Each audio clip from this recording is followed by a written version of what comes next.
ഇന്ന് നമ്മളൊരു സ്ഥലം വരെ പോകണം കേട്ടോ. അപ്പോൾ ഞാനും മൃദു എല്ലാവരും ഒരുങ്ങി ഇറങ്ങിയിട്ടുണ്ട്. വേറെ എവിടെയില്ല, അച്ഛൻ്റെ ഫ്രണ്ടിനെ ഒന്ന് കാണാൻ പോവാണ്. അച്ഛൻ്റെ ഫ്രണ്ടിന് കുറച്ച് ഹെൽത്ത് ഇഷ്യൂസും കാരണം അങ്ങനെ സർജറിയൊക്കെ കഴിഞ്ഞു. അപ്പോൾ അങ്കിളിനെ ഒന്ന് കാണാൻ പോവാണ് കേട്ടോ എല്ലാവരും കൂടെ.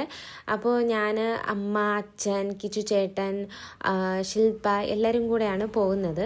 അപ്പോൾ ഇതാണ് അങ്കിളിൻ്റെ വീട്. അപ്പോൾ നമ്മൾ അതിൻ്റെ അകത്തോട്ട് പോവാണ്, വീട്ടിൻ്റെ അകത്തോട്ട്.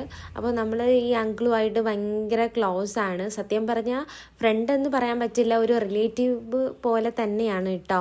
പിന്നെ ആൻറ്റി നമ്മൾ ഉടനെ ചെന്നത് നമുക്ക് ചായ ഇതൊക്കെ ഇട്ട് തന്നിട്ടുണ്ട് കേട്ടോ. പക്ഷേ ഇവിടുത്തെ വ്യൂ കാണാൻ ഒരു രക്ഷയില്ല, നല്ല പൊള്ളി വ്യൂ ആണ് കേട്ടോ. നിങ്ങൾ കണ്ടോ, നമ്മുടെ സൂര്യൻ ഉദിക്കുന്നതും ഒക്കെ കാണാൻ നല്ല ഭംഗിയാണ് ഇവിടെ നിന്ന് നോക്കിയാൽ.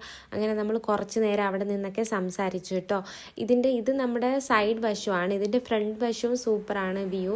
അപ്പോൾ നിങ്ങൾക്ക് ഞാൻ ഇതിൻ്റെ ഫ്രണ്ട് വശവും കാണിച്ചു തരാം കേട്ടോ. അപ്പോൾ ഇതാണ് ഫ്രണ്ട് വശം, നമ്മുടെ കാറാണ് താഴെ കിടക്കുന്നത്. അപ്പോൾ ഇവരുടെ വീട് ഇരിക്കുന്ന കുറച്ച് ഉയർന്നിട്ടാ. അപ്പോൾ ഇതിൻ്റെ താഴെയും ഇതുണ്ട് കേട്ടോ. പക്ഷെ നമ്മൾ കയറി വരുമ്പോൾ ഉയരത്തെ നിലയിൽ കൂടെയാണ് കയറി വരുന്നത്. താഴെയും കൂടെ സ്റ്റെപ്പ് വഴി താഴെ ഇറങ്ങാനുള്ളൂ. അങ്ങനെയാണ് ഈ സെറ്റപ്പ് ചെയ്തിട്ടുള്ള വീട്ടിൽ. പിന്നെ എനിക്ക് ഏറ്റവും ഈ വീട്ടിൽ ഇഷ്ടപ്പെട്ടത് ഇവരുടെ കോട്ടിയാടാണ് കേട്ടോ. ഒരു രക്ഷയില്ല, നമുക്ക് വെള്ളമൊക്കെ നിറച്ച് അതിലേക്ക് ഇങ്ങനെ സ്വിമ്മിംഗ് പൂളൊക്കെ നിൽക്കാൻ പറ്റിയ ഒരു കോട്ടിയാടാണ്. പിന്നെ നമ്മൾ പെട്ടെന്ന് തന്നെ ഇറങ്ങി കേട്ടോ, കാരണം നമുക്കൊരു മാരേജ് കൂടി ഉണ്ടായിരുന്നു. അങ്ങനെ നമ്മൾ പിന്നെ മാളൂനെയും ചേച്ചീനെയൊക്കെ പിക്കപ്പ് ചെയ്യണമായിരുന്നു. പിന്നെ വീട്ടിൽ പോയി അവരെയൊക്കെ വിളിച്ചിട്ടാണ് നമ്മൾ കല്യാണത്തിന് പോയത് കേട്ടോ. അപ്പോൾ നാളെയാണ് ഈ മാരേജ്, അപ്പോൾ ഇന്നാണ് പാർട്ടി. പക്ഷെ നാളെ ആണെങ്കിലും കല്യാണ ചെക്കനൊക്കെ തലേ ദിവസം ഇതുപോലെ ഇപ്പോൾ വരാറുണ്ട് കേട്ടോ.